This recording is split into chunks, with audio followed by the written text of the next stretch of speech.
بالله السميع العليم من الشيطان الرجيم.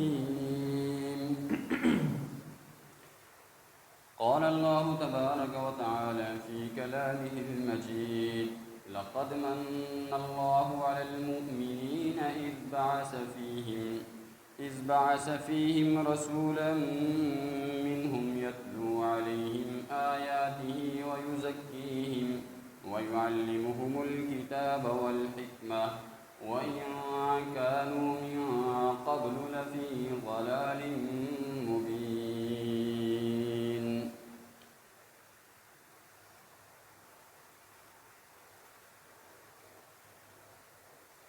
اللہ رب العالمین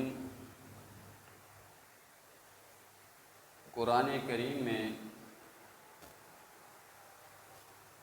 مومنین کو مخاطب فرما کے اس دنیا میں جو سب سے بڑا احسان اللہ نے ان پر کیا ہے اس کے بارے میں انہیں آگاہ کر رہے ہیں. حالانکہ ایک مسلمان ہونے کے ناطے ہم سب یہ جانتے ہیں کہ رب ذوالجلال کے اس کائنات پر، ہم پر، ہماری ذات پر، ہمارے دوستوں، رشتہ داروں، عزیز و اقارب پر بے انتہا احسانات. اللہ تعالیٰ کے احسانات اتنے زیادہ ہیں کہ ان کا شمار ہی ممکن نہیں ہے. ہمارے چلنے پھرنے سے لے کر، اٹھنے بیٹھنے سے لے کر، کھانے پینے سے لے کر، یہ جو تندرستی ہے، یہ جو صحت ہے، یہ جو ہم آگے پیچھے چلتے ہیں، یہ جو ہمارے رشتے ہیں، یہ جو ہماری دوستیاں ہیں، یہ جو لوگ ہم سے محبت کرتے ہیں، ہم لوگوں سے محبت کرتے ہیں، یہ جو وقت ہے، دن نکل آتا ہے، رات آ جاتی ہے، رات کے بعد دن آ جاتا ہے، یہ ساری چیزیں کیا ہیں؟ یہ اللہ رب العالمین کے احسانات ہیں. انسان کے بس میں نہیں ہے، انسان کے بس میں نہیں ہے کہ وہ کھانے کا ایک لقمہ اپنے منہ میں ڈالے اور اس کو ہضم کر لے. یہ اس کے بس میں نہیں ہے. یہ اللہ رب العالمین کا وہ سسٹم ہے، یہ اللہ رب العالمین کی وہ مشیت ہے، یہ اللہ رب العالمین کے وہ احسانات ہیں جو اللہ نے ہمارے اوپر کیے ہوئے ہیں، جن سے ہم فائدہ اٹھا رہے ہیں. اور انہی احسانات کے بعد ایک ایسا احسان اللہ رب العالمین کا جس کو اللہ تعالیٰ قرآن کریم میں جتلا رہے ہیں. فرمایا: لقد من اللہ علی المؤمنین اذ بعث فیہم رسولا من انفسہم، کہ ہم نے مومنین پر بہت بڑا احسان کیا. کیا احسان ہے؟ کہ ہم نے ان کے لیے انہی میں سے ایک رسول بھیجا. یتلو علیہم آیاتہ، جو مومنین پر اللہ کی آیات کی تلاوت کرتا ہے. وَيُزَكِّيهِمْ، ان کا تزکیہ نفس کرتا ہے. ان کے اخلاق میں، ان کے اطوار میں، ان کے کردار میں جتنی بھی کجیاں ہیں، جتنی بھی غلطیاں ہیں، جتنے بھی گناہ ہیں، ان سب کو ختم کر کے ایک ایسا انسان بنا دیتا ہے جو رب العالمین کو مطلوب ہے. وَيُزَكِّيهِمْ، ان کا تزکیہ نفس کرتا ہے، انہیں گناہوں سے پاک کرتا ہے، انہیں غلطیوں سے مبرہ کرتا ہے. وَيُزَكِّيهِمْ وَيُعَلِّمُهُمُ الْكِتَابَ وَالْحِكْمَةَ، اور پھر اس کے ساتھ ساتھ انسانیت کو، مسلمانوں کو، مومنین کو اللہ کے رسول صلی اللہ علیہ وسلم کتاب و حکمت کی تعلیم دیتے ہیں، قرآن کریم کی تعلیم دیتے ہیں، اللہ رب العالمین کے احکامات سے آگاہ کرتے ہیں. اور اللہ کے رسول صلی اللہ علیہ وآلہ وسلم کہ اس کائنات کے اوپر جتنے بھی احسان ہیں، ان احسان کا کوئی ٹھکانہ ہی نہیں ہے. صرف مسلمانوں پر نہیں، صرف مومنین پر نہیں، یہ پوری کائنات مشرق سے لے کر مغرب تک، شمال سے لے کر جنوب تک کونین کے تاجدار کے احسانات کے نیچے دبی ہوئی ہے. اور یہ احسانات جو اللہ کے رسول صلی اللہ علیہ وآلہ وسلم کی حیات طیبہ میں، جو آپ کی مبارک زندگی میں آپ نے اس کائنات پر کیے، اس کے اثرات آپ قیامت تک کے لیے دیکھتے رہیں گے انشاءاللہ العزیز۔ نبی کریم صلی اللہ علیہ وآلہ وسلم کا اس دنیا پر سب سے بڑا احسان کیا ہے کہ لوگ جو اپنے رب کو بھول چکے تھے، جن کے پیروں میں کفر اور شرک نے بیڑیاں ڈال رکھی تھی، جن کے ماتھے اور پیشانیاں غیر اللہ کے سامنے جھکتے جھکتے اکتا چکی تھی، جن کی امیدیں، جن کے جذبات مجروح ہو چکے تھے، جن کی عزت ختم ہو چکی تھی، جنہیں جانوروں اور انسانوں میں کوئی زیادہ فرق نظر نہیں آتا، اور کونین کے تاجدار نے ان ساری بیڑیوں کو، ان ساری زنجیروں کو توڑ ڈالا اور ایک انسان کو غیر اللہ کی عبادت سے نکال کر اللہ کے بندے کو اللہ کی عبادت کے لیے کھڑا کر دیا۔ یہ کائنات میں نبی کریم صلی اللہ علیہ وآلہ وسلم کا عظیم تر احسان،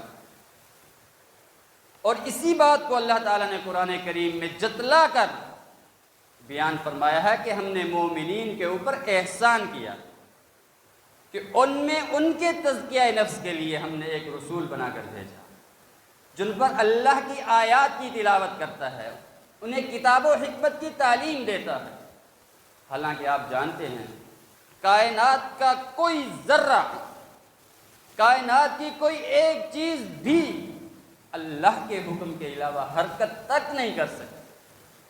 یہ پورے کا پورا جہاں، اگر آپ اس کی کسی ایک قسم کی طرف چلے جائیں، فلکیات میں چلے جائیں، آپ ستاروں کا دیکھیں، ان کی گردش کو دیکھ لیں، آپ زمین کے بچھونے کو دیکھ لیں، آپ سمندر کے تلاطم کو دیکھیں، آپ سمندر کے مد و زجر کو دیکھیں، آپ چاند کی روشنی کو دیکھ لیں، آپ سورج کی تمازت کو دیکھ لیں، آپ کو پتہ چلے گا یہ سورج کی تمازت اس کا کوئی فائدہ ہے، اس کا کوئی احسان ہے۔ اگر سورج کی تمازت نہ ہو تو کھانے پینے کے لیے فصلیں کہاں سے تیار ہوں گی؟ اس لیے رب کائنات نے اس دنیا کے اوپر بے شمار احسانات کیے ہیں، لیکن اللہ کہتا ہے ان سب سے بڑا احسان میں نے یہ کیا ہے کہ تمہارے اندر تم میں سے ایک رسول بھیجا ہے جو تمہارا تزکیہ نفس کرتا ہے،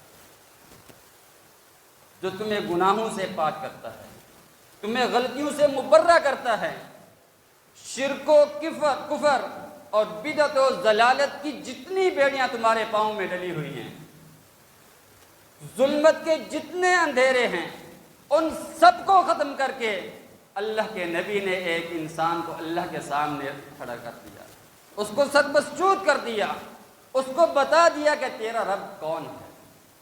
اور یہ تعارف، یہ تزکیہ نفس، یہ کتاب و حکمت کی تعلیم اللہ کے رسول صلی اللہ علیہ وآلہ وسلم کی زندگی کا مشن، اور جتنے بھی انبیاء آئے سب نے اس کام کو سر انجام دیا، اور اللہ کے رسول علیہ الصلاۃ والتسلیم اس کائنات میں اللہ تعالیٰ نے انہیں رحمت للعالمین بنا کر بھیجا۔ وما ارسلناک الا رحمت للعالمین، آپ بطور رحمت بن کر آئے ہیں، آپ بطور مہربانی بن کے آئے ہیں، آپ بطور کرم بن کے آئے ہیں، اور آپ کی رحمت، آپ کی مہربانی، آپ کی شفقت، آپ کی محبت، آپ کا پیار، آپ کی چاہت یہ پوری کائنات کے اوپر محیط ہے، صرف انسانوں کے لیے نہیں۔ اللہ کے رسول صلی اللہ علیہ وآلہ وسلم کی مبارک زندگی میں اللہ کے نبی علیہ الصلاۃ والتسلیم جانوروں تک کے لیے رحمت بن کر آئے ہیں۔ حدیث میں آتا ہے کہ ایک اونٹ نے اللہ کے رسول صلی اللہ علیہ وآلہ وسلم سے شکایت کی، فرمایا میرا مالک مجھ سے کام زیادہ لیتا ہے، چارہ کم ڈالتا ہے۔ تو آپ نے اس کے مالک سے یہ فرمایا کہ اونٹ کو مکمل چارہ ڈالا کرو، مکمل چارہ دیا کرو اس کو۔ تو کیا معلوم ہوا؟ کونین کے تاجدار اس پوری کائنات میں جتنی بھی مخلوقات ہیں سب کے لیے بطور رحمت بن کر ہے۔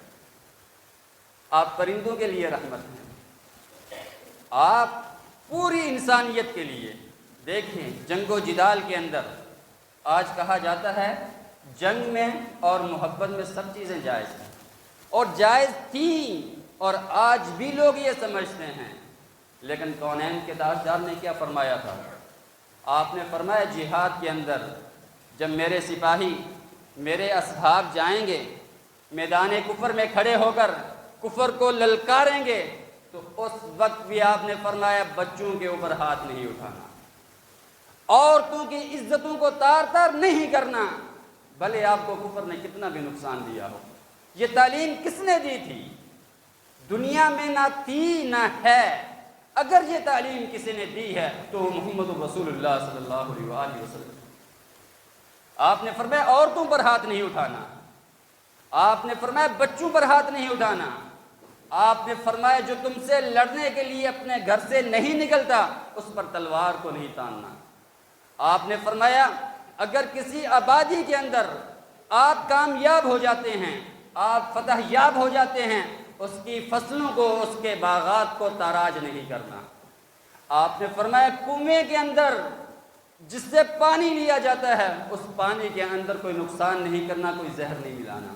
یہ تعلیمات کس نے دی ہیں؟ یہ کونین کے تاجدار محمد رسول اللہ صلی اللہ علیہ وسلم نے۔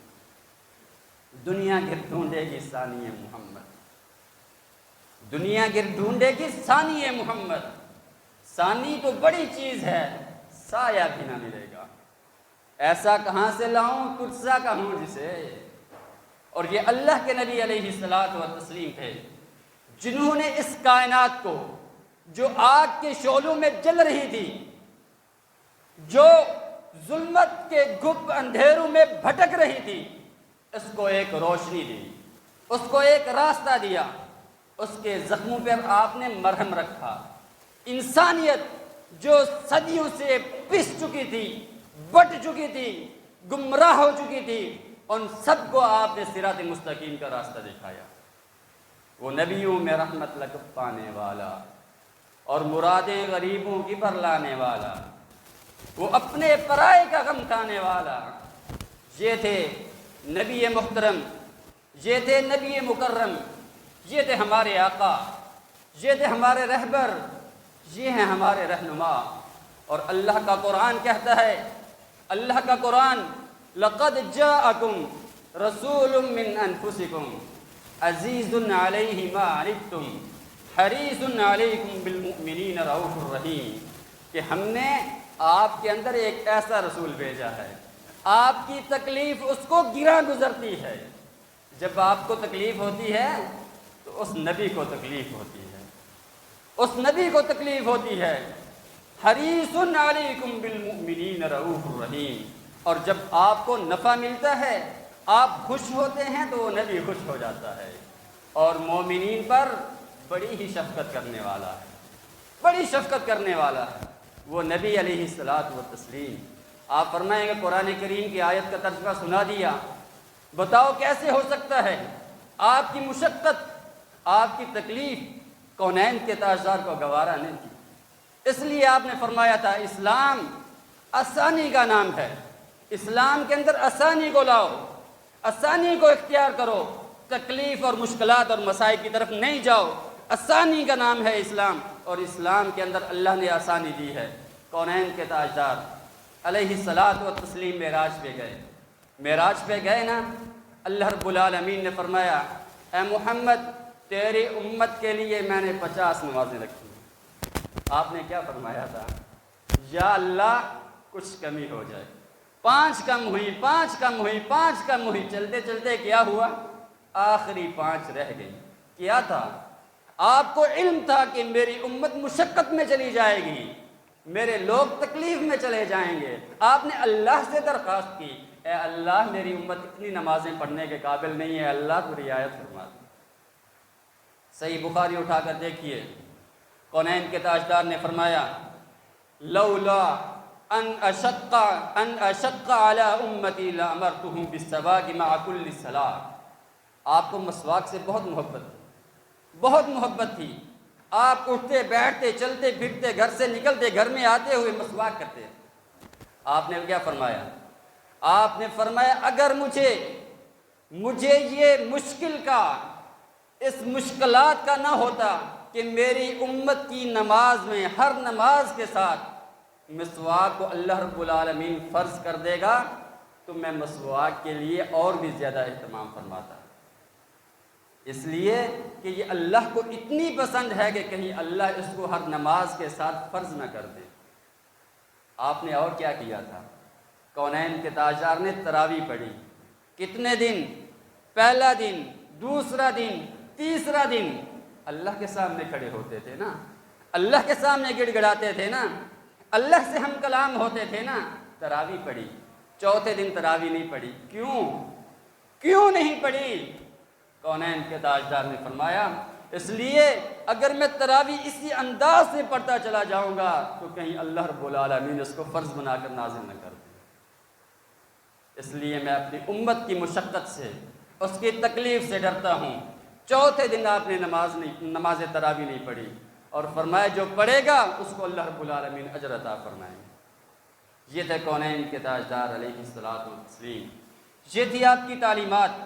یہ تھے وہ نبی جن کے بارے میں اللہ فرماتا ہے لقد جاءکم رسول من انفسکم عزیز علیہ ما عنتم.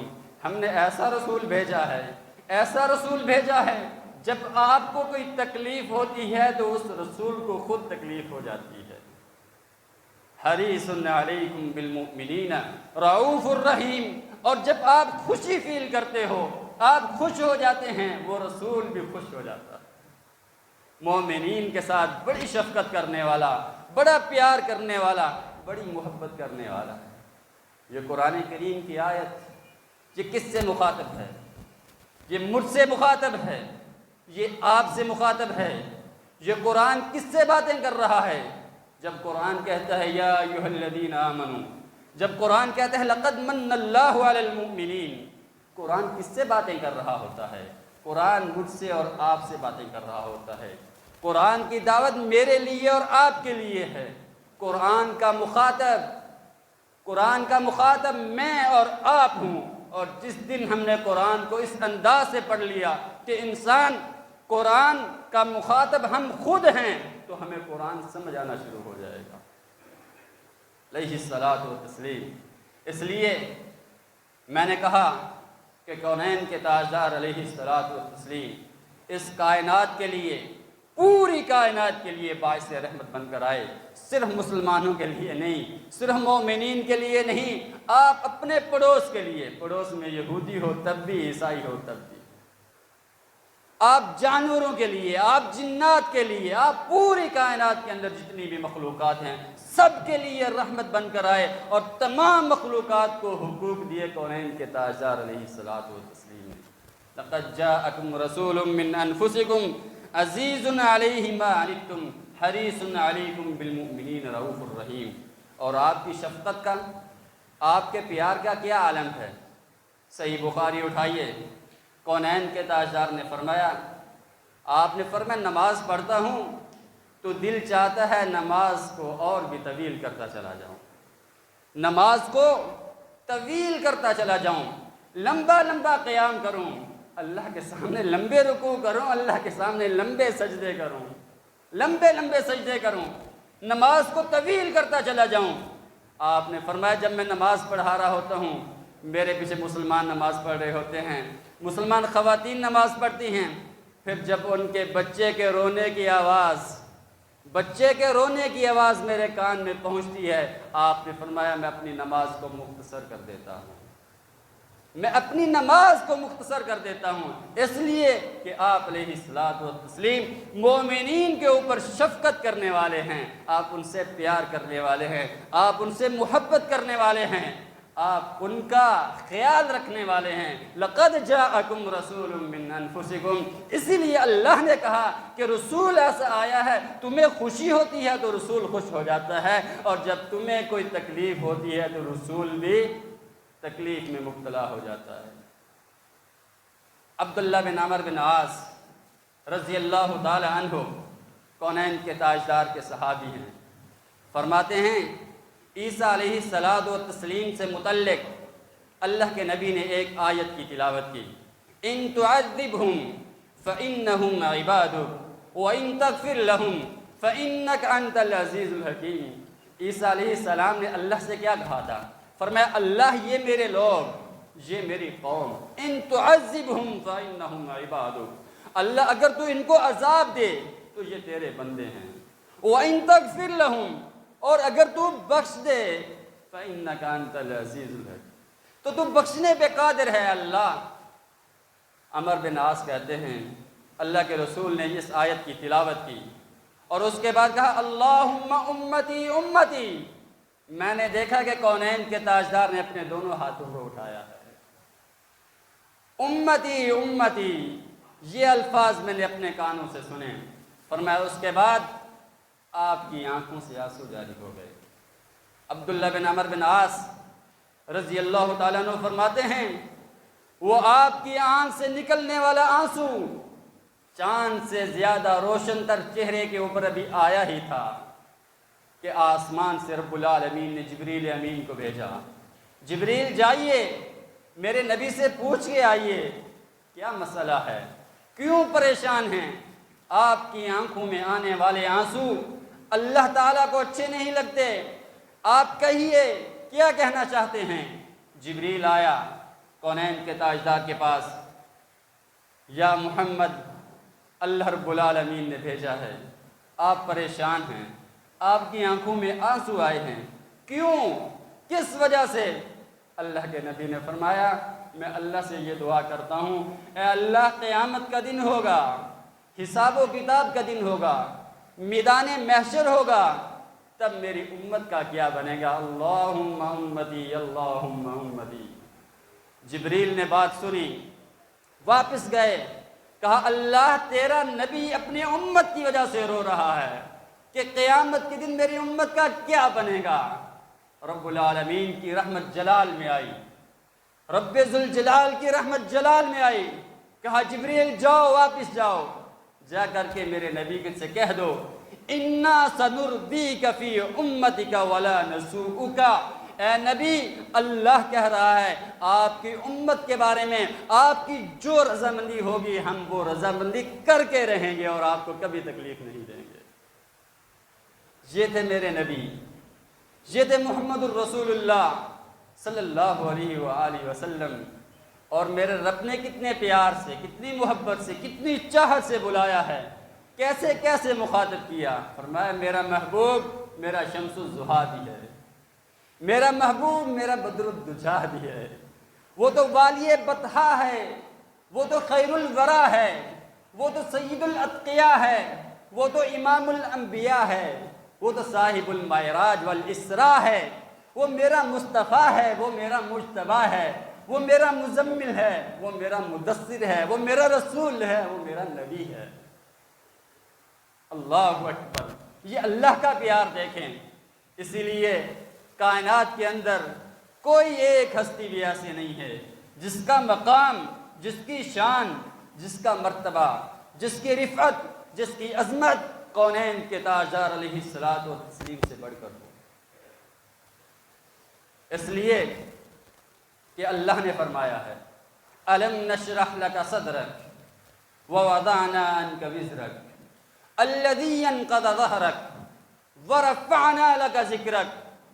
اے محمد الرسول اللہ، وہ بولیں تو باتوں سے پھول جھڑتے۔ أَلَمْ نَشْرَحْ لَكَ صَدْرَكَ، ہم نے آپ کے سینے کو کھول دیا ہے۔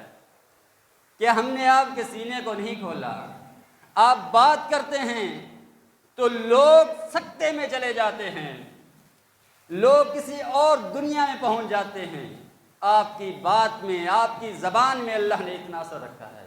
ہم نے آپ کے سینے کو کھول دیا، آپ کے بوجھ کو اتار دیا، وَرَفَعْنَا لَكَ ذِكْرَكَ، اور آپ کے ذکر کو، آپ کی عظمت کو، آپ کی رفعت کو کائنات کے کونے کونے تک بلند کر دیا ہے۔ وہ نبی علیہ الصلوۃ والتسلیم، صحابہ کرام فرماتے ہیں خندق کا موقع، جابر بن عبداللہ رضی اللہ تعالی عنہ فرماتے میں نے اللہ کے نبی کو دیکھا کہ آپ کے چہرے اقدس سے بھوک کے آثار نمایاں ہیں، آپ لاغر دکھ رہے ہیں، آپ بیمار دکھ رہے ہیں۔ جابر گھر گیا، جا کے اپنی وائف سے کہا، اپنی اہلیہ سے کہا گھر میں کچھ کھانے پینے کے لیے ہے کہ نہیں ہے؟ بیوی نے جواب دیا 2.5 کلو جو، ایک سال 2.5 کلو جو اور بکری کا چھوٹا سا بچہ، صرف یہ ہے کل کائنات۔ جابر کہتے ہیں اللہ والی اس جو کا آٹا بناؤ، بچہ بکری کا میں ذبح کرتا ہوں، اس کی ہنڈیاں بناؤ، اور میں جا کر کے کونین کے تاجدار کے کان میں کہوں گا اے اللہ کے نبی آپ آئیے اور اپنے چند ساتھیوں کو لے کر آ جائیے تاکہ آپ کھانا کھا سکیں۔ جابر بن عبداللہ رضی اللہ تعالیٰ عنہ فرماتے ہیں میں اللہ کے نبی کے پاس پہنچا، میں نے اللہ کے نبی کو آہستہ سے بتایا، میں نے کہا تھوڑا سا کھانا ہے، تھوڑا سا سالن ہے، کونین کے تاجدار تشریف لائیے اور اپنے ساتھیوں کو لے کر آئیے۔ جابر بن عبداللہ رضی اللہ تعالیٰ عنہ فرماتے ہیں کونین کے تاجدار نے فرمایا یا اہل الخندق، اے خندق والو، اے خندق کھودنے والے صحابہ کرام، جابر نے آپ کے لیے کھانے کا بندوبست کیا ہے، آپ کی دعوت کی ہے۔ جابر بن عبداللہ رضی اللہ تعالیٰ عنہ نے سنا، دوڑتے ہوئے واپس آئے، اپنی اہلیہ سے کہا میں نے تو چند لوگوں کے بارے میں کہا تھا، کونین کے تاجدار نے سب سے کہہ دیا ہے کہ سب آئیں کیونکہ جابر نے آپ کی دعوت کی ہے۔ اللہ اکبر۔ پھر اللہ کے نبی علیہ الصلوۃ والتسلیم اپنے اصحاب کے ساتھ، اپنے ساتھیوں کے ساتھ جابر کے گھر گئے، کہا ہنڈیا چولہے سے نہیں اتارنا، ہنڈیا چولہے سے نہیں اتارنا۔ آپ نے اپنا لعاب ہنڈیا کے اندر ڈالا، آٹے کے اندر ڈالا اور پھر کہا کہ اب کھانا تقسیم کرنا شروع کر دیں۔ اللہ اکبر۔ 2.5 کلو جو، کہا کھانا تقسیم کرنا شروع کر دیں۔ کھانا تقسیم ہونے لگا، لوگ کھاتے چلے گئے، کھاتے چلے گئے، کھانا بچ گیا، پڑوس میں بھیجا، کھانا پھر بھی بچ گیا، گھر والوں نے کھایا، کھانا پھر بھی بچ گیا۔ راوی نے جابر بن عبداللہ سے پوچھا یہ تو بتائے اب لوگ کتنے تھے، کتنے لوگ تھے؟ صحیح بخاری اور مسلم کی حدیث ہے، جابر بن عبداللہ نے فرمایا کہ ہم 1000 لوگ تھے جنہوں نے خندق کے دن میرے گھر میں کھانا کھایا۔ وہ نبی علیہ الصلوۃ والتسلیم جو پوری کائنات کے لیے باعث رحمت، باعث شفقت بن کر آئے اور جن کے اثرات رہتی دنیا تک اس کائنات کے اندر محسوس کیے جائیں گے۔ انگریز مورخ ڈاکٹر مائیکل ایچ ہارٹ اس نے ایک کتاب لکھی The 100، 100 شخصیات جنہوں نے تاریخ کے دھارے کا رخ بدل دیا۔ مائیکل ہارٹ کون تھا؟ امریکہ میں پیدا ہوا، عیسائی مذہب سے تعلق رکھتا تھا۔ اس نے کتاب لکھی اور کتاب لکھنے کے اندر سب سے پہلے جس شخصیت کا ذکر کیا وہ محمد الرسول اللہ صلی اللہ علیہ وآلہ وسلم تھا۔ عیسائی، عیسیٰ علیہ السلام کا اس نے ذکر کیا تیسرے نمبر پہ جا کے، اور محمد الرسول اللہ کا ذکر کیا اس نے پہلے نمبر پر جا کے۔ نبی علیہ الصلوۃ والتسلیم آپ کی یہ ذات تھی، دنیا گر ڈھونڈے گی ثانی محمد، ثانی تو بڑی چیز ہے، سایہ بھی نہ ملے گا، اور میں ایک برباد ہوں، آباد رکھتا ہے مجھے، دیر تک اس میں محمد شاد رکھتا ہے مجھے۔ اور کسی نے کہا تھا اگر اے نسیم سحر تیرا گزر ہو دیار حجاز میں، اگر اے نسیم سحر تیرا گزر ہو دیار حجاز میں، میری چشم تر کا سلام کہنا حضور بندہ نواز میں۔ نہ کہیں جہاں میں اما ملی، نہ متاع امن و اما ملی، جو دوائے درد نہاں ملی، ملی بہشت حجاز میں۔ اور وہ نبی علیہ الصلوۃ والتسلیم جن کے بارے میں انسان یہ سوچتا ہی رہتا ہے کاش ہم بھی وہ زمانہ پاتے، کاش ہم آپ کے اصحاب کا زمانہ پا لیتے، کاش ہم بھی اس دور میں ہوتے، ہم بھی آپ کی خدمت کرتے اور تیرے ہوتے جنم لیا ہوتا، تیرے ہوتے جنم لیا ہوتا، مجھ سا نہ کوئی دوسرا ہوتا، سانس لیتا تو اور میں جی اٹھتا، کاش مکہ کی میں فضا ہوتا، تیرے حجرے کے آس پاس کہیں کوئی کچا راستہ ہوتا، بچہ ہوتا کسی غریب بیوہ کا اور سر تیری گود میں چھپا ہوتا، میں بھی کوئی جنگجوئے عرب ہوتا اور تیرے قدموں پہ جا گرا ہوتا، آسماں ہوتا میں عہد نبوی کا اور تجھ کو حیرت سے دیکھتا ہوتا، تیری پاکیزہ زندگی کا میں کوئی گمنام واقعہ ہوتا، تیری پاکیزہ زندگی کا میں کوئی گمنام واقعہ ہوتا، مجھے بھی بناتا خالق غار حسن، میرا نام بھی ہیرا ہوتا۔